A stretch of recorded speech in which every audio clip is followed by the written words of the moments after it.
Welcome to Thinking Deeper by 6-7. Listen, before we really get started, I need to give you the 30-second version of this. Because what we're talking about today, it fundamentally changes how you read the most famous book in history. We're always told the Bible is the foundation of monotheism, belief in exactly one God. But if you actually strip away centuries of dogma and just look at what the Hebrew text says, you don't find one God, you find a divine council, you find a hierarchy of gods, rivals, a God who originally had colleagues, maybe even a boss. The whole idea of one God, that wasn't the default setting. It was basically a political edit made centuries later. Today, we are stripping the paint off the walls to see what's really underneath the text. It's a pretty fascinating journey, mostly because it forces you to confront this uncomfortable truth that the Bible isn't some static PDF that just dropped from the sky.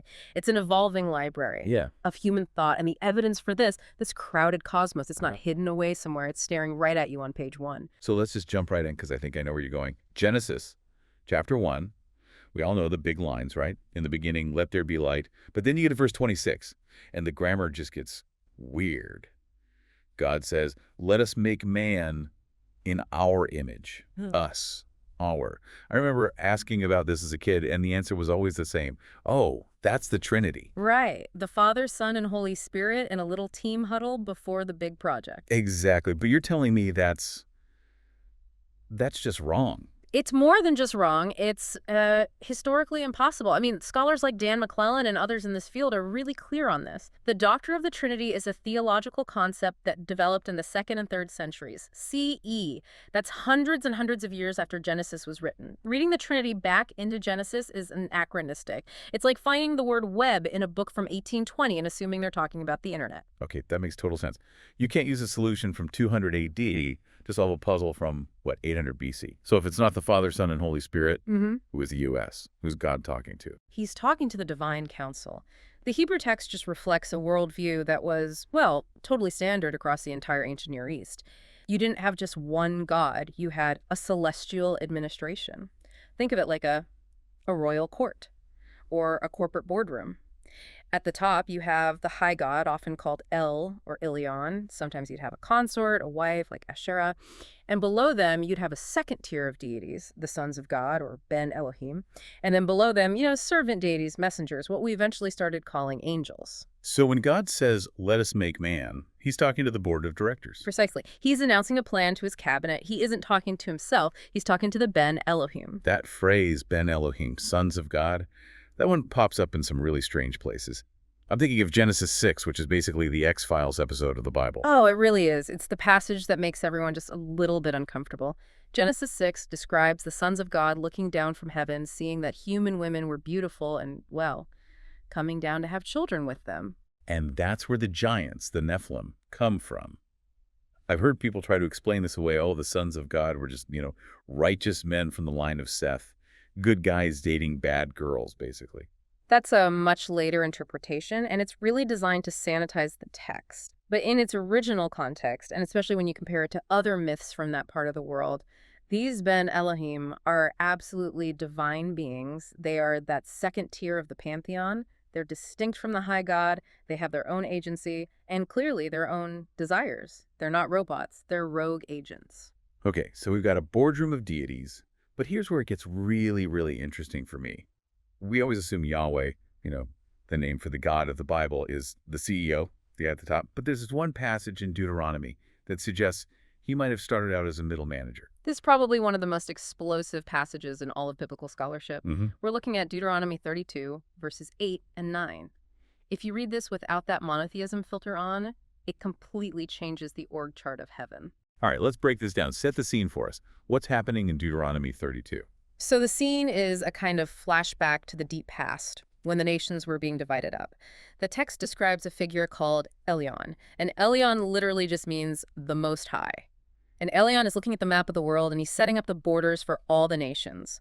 The text says he assigns them according to the number of the sons of God. So it's a delegation strategy. Every country gets its own patron deity. Correct. So, Moab gets its god, probably Chumash. Ammon gets Milcom. Every nation gets a divine representative from the council. And then verse 9 just drops this bombshell. It says, but Yahweh's portion is his people, Jacob his allotted heritage. Whoa. Okay, let me make sure I'm hearing that right. Elyon, the Most High, is handing out territories, and Yahweh receives Israel as his share. That means Yahweh is not the same person as Elyon. He's getting an inheritance. He's not the one giving it. In the earliest layers of this poem, Yes. it really looks like Yahweh was seen as one of the second-tier deities, one of the sons of Ilion, and he was given charge of a very specific piece of real estate, Israel. He was a national god. That's a huge distinction, because if Yahweh is the national God of Israel, that implies he's not the God of Egypt or Babylon. He's just the guy in charge of his own turf. It's territorial. Exactly. Now, over time, of course, these two figures, Elion and Yahweh, they merge, they become one. The attributes of the Father, the Most High, get absorbed by the Son, by Yahweh. But the text still preserves that older memory where they were separate. But wait a minute, I have to play the skeptic here, because I know what you're doing right now if you're listening. You're grabbing your Bible, you're flipping to Deuteronomy 32:8, and you're reading it.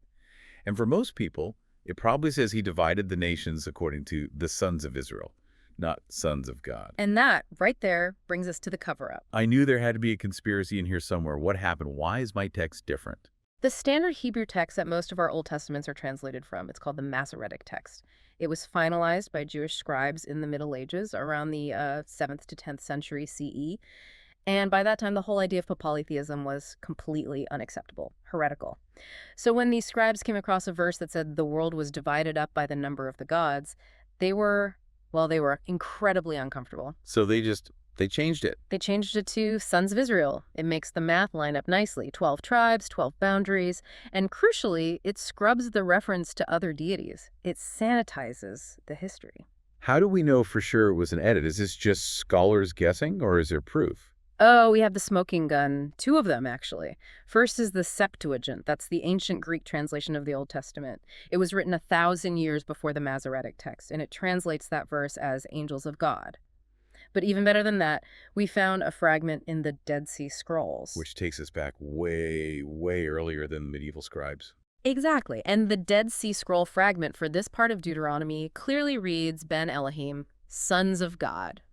So the scribes literally rewrote the Bible to hide the other gods. They smoothed over the theology. They were protecting their developing monotheism from, its own embarrassing past. That is just wild. Okay, so let's track this. We start with a council. Yahweh is a national God, gets Israel from the Most High. But by the time we get to modern Judaism and Christianity, Yahweh is the only God. The competition just gone. How did he get that promotion? Did the other gods just retire? He didn't just get a promotion, he staged a hostile takeover. And we actually have the transcript of the firing squad. It's Psalm 82. I love this psalm. It really is framed like a courtroom drama. Walk us through it. It's a cosmic lawsuit. It opens with God Elohim taking his stand in the divine council, surrounded by these other gods, and he is furious. He accuses them of complete negligence. He says, "How long will you judge unjustly? The foundations of the earth are shaking." He's basically saying, you guys are terrible at your jobs. That's exactly it. In the ancient world, a god's job was to maintain order, justice, cosmic stability, and God is arguing that the other gods have failed. The world is in chaos because of them. So he hands down a sentence in verse 6. He says, "I said, you are gods, sons of the Most High, all of you. Nevertheless, like men you shall die." You are gods, but you will die like men. That is a rhetorical death sentence. It is the death of the gods. The psalmist is firing the divine council. And the very last verse is the key. The psalmist says, "Arise, O God, judge the earth, for you shall inherit all the nations." There's the shift. Before, in Deuteronomy, Yahweh just got Israel. The other gods had the other nations. Now the other gods are fired or dead, so Yahweh gets the whole map. Precisely. He goes from being the manager of the Israel branch to being the CEO of the entire corporation. And this text is almost certainly a reaction to a huge historical trauma, the Babylonian exile. Right, let's connect those dots. Why does the exile losing a war change the nature of God? I mean, logically, if you lose a war, it means your God is weak, right? That was the standard logic. If Babylon conquers you and destroys your temple, it means their God, Marduk, just beat Yahweh. So Yahweh is either dead or weak, or he's stuck back in Jerusalem under a pile of rubble. So the Israelites have a massive crisis of faith. A huge one. And they had a choice. Either our God is a loser, or our understanding of him was way too small. The theologians of the exile reimagined Yahweh. They decided he wasn't just some local deity who lost a fight. No, he was the universal deity, and he was the one who used Babylon as a tool to punish Israel. He controls Babylon, he controls Persia, he controls everything. That's a brilliant pivot. It turns a total military defeat into a theological victory. We didn't lose. God is just punishing us, and he used you guys as the stick. Exactly. To survive losing their land, they had to universalize their god. The local manager had to become the CEO of the universe. Okay, that explains the political shift. But I want to push on the cosmic side of this, the physics of it. Even if there were other gods in some political sense, surely Yahweh is unique because he's the creator, right? The classic definition of God is the one who made everything from nothing, creatio ex nihilo. That sets him apart. And here's where it gets really, really interesting, maybe a little philosophical. We all just assume creation out of nothing is the biblical view. But scholars like McClellan make a very strong case that creatio ex nihilo is simply not in the Bible. Wait, in the beginning, God created the heavens and the earth. That sounds like he made it from nothing. He made it, yes, but did he make it from nothing? The Hebrew grammar is a bit tricky there. A better translation, which a lot of scholars now support, is when God began to create. And when he begins, what's already there? Well, the text says the earth was formless and void, and there was darkness over the face of the deep. Right, the deep, the waters, the raw materials are already there. In the ancient Near Eastern world, creation wasn't about magically poofing matter into existence. It was about ordering chaos. So he's not a magician pulling a rabbit out of an empty hat. He's more like an architect working with existing clay. Or a chef. A chef is a perfect analogy. A chef doesn't create the vegetables. The chef takes a pile of ingredients and chops them, organizes them, turns them into a meal. God, in Genesis 1, is an organizer. He separates light from dark. He separates the waters above from the waters below. He's creating order out of disorder. That's a huge shift in how you think about it. Because if matter is eternal, if the water was always there, then God isn't the single uncreated source of reality. He's just the one who tidied it up.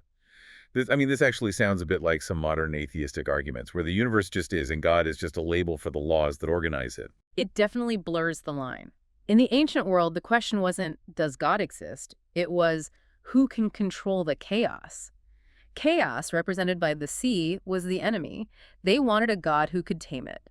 But the idea that God created the matter itself out of nothing, that comes much, much later, around the 2nd century CE. Why then? What happened in the 2nd century? Christians were in heavy debate with Gnostics and Greek philosophers. The Greeks generally thought matter and the body were, gross and corrupt.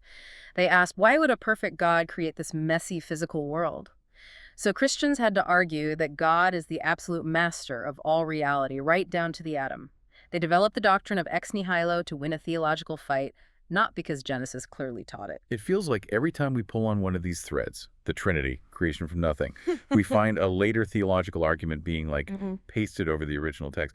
But I have to play devil's advocate. There are verses where God says flat out, I am God and there is no other. That seems pretty final. It sounds final to us because we think in terms of scientific existence. Does something exist or not?